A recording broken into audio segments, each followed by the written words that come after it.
కూకట్పల్లి కాన్ఫరెన్స్లో నెల రోజులైంది. కళ్యాణ్ లక్ష్మి షాద్ ముబారక్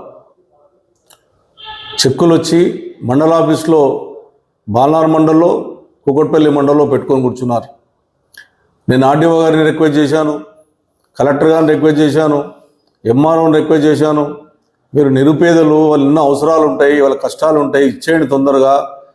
అలాట్మెంట్ వచ్చిన తర్వాత 24 గంటల్లో ఇచ్చేటటువంటి సంస్కృతి ఇప్పటిదాకా ఉండేది. ఆ కళ్యాణ లక్ష్మి చెక్కులు దగ్గర పెట్టుకొని మంత్రి వస్తాడు, మంత్రి వచ్చినాక ఇస్తాడన్నటువంటి చెప్పుకుంటా దాటేస్తూ ఉన్నారు. ఇది ఎమ్మెల్యే గారు మీ చేతుల మీదుగానే కళ్యాణ లక్ష్మి షాద్ ముబారక్ అనేది గతంలో ఉంది, ఇప్పుడు ఉండాలి. ఎందుకంటే ఎమ్మెల్యే గారు సిగ్నేచర్ పెడితేనే శాంక్షన్ ఇస్తారు మీరు. అటువంటిది ఇలా మీరు ఎంత దుర్మార్గంగా నిరుపేదలకు ₹1,00,000 కళ్యాణ లక్ష్మి చెక్కులు వచ్చి ఉంటే కూడా ఇవ్వలేనటువంటి పరిస్థితులు మీరు ఉన్నారంటే నిరుపేదలు ఏ రకంగా పుట్టగొట్టుకుంటున్నారు అనేది ఇదే నిదర్శనం.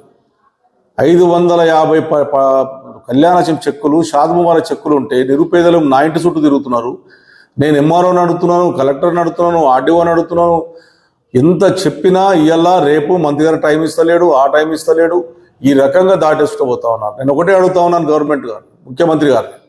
ఒక ఎమ్మెల్యేను 72,000 మెజార్టీతో గెలిపించి కూకట్పల్లి ప్రజలను నేను కళ్యాణ లక్ష్మి చెక్కులు ఇచ్చేటప్పుడు, షాద్ ముబారక్ చెక్కులు ఇచ్చేటప్పుడు వాళ్ళకి భోజనం పెట్టి 24 గంటల్లో చెక్కులు ఇచ్చే సందర్భాలు ఉన్నాయి.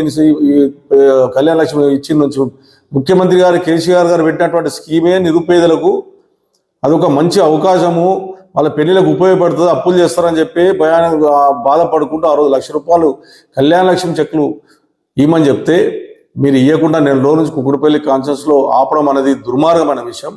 రెండోది, మీరు ఇంకా తులం బంగారం ఇస్తామన్నారు.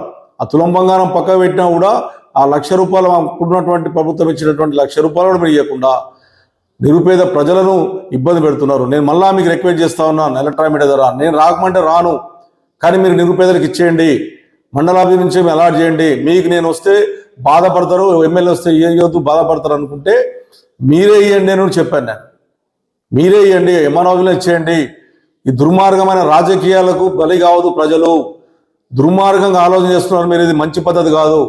రేపు 11 గంటల లోపల గిట్ట మీరు కళ్యాణ చెక్కులు ఇవ్వకపోతే ఖచ్చితంగా అందరిని తీసుకొచ్చి నీ మండల ఆఫీస్ ముందే ధర్నా చేస్తానని చెప్పి సందర్భంగా హెచ్చరిస్తా ఉన్నాను. కలెక్టర్ కూడా విజ్ఞప్తి చేస్తా ఉన్నాను. మీరు దీన్ని స్పందించకపోయి రేపు 11 గంటల లోపల ఇవ్వకపోతే డెడ్ లైన్ పెడతా ఉన్నాను. నెల రోజుల నుంచి అడిగి నాకు ఇబ్బంది అయ్యి ఈరోజు మీకు ప్రెస్కి ఎక్కవలసి వస్తుంది. రేపు 11 గంటల లోపల మీరు గిట్ట కళ్యాణ లక్ష్మి షాద్ ముబారక్ ఇవ్వకపోతే మా కార్పొరేటర్లను, అదేవిధంగా మాకున్నటువంటి ఎవరైతే అలాట్మెంట్ అయినా అందరూ తీసుకొని మీ దగ్గరకు వస్తాం. ఇచ్చిందాకా వదిలిపెట్టే ప్రసక్తి, ఇప్పించిందాకా నేను వదిలిపెట్టే ప్రసక్తి లేదు. ఆనే కూర్చుంటా, రాత్రి కానీ మీరు ఎన్ని రోజులు ఆనే కూర్చుంటా, ఆనే తింటా, ఆనే వండుకుంటా అని చెప్పి సందర్భంగా ప్రభుత్వాన్ని హెచ్చరిస్తా ఉన్నాను.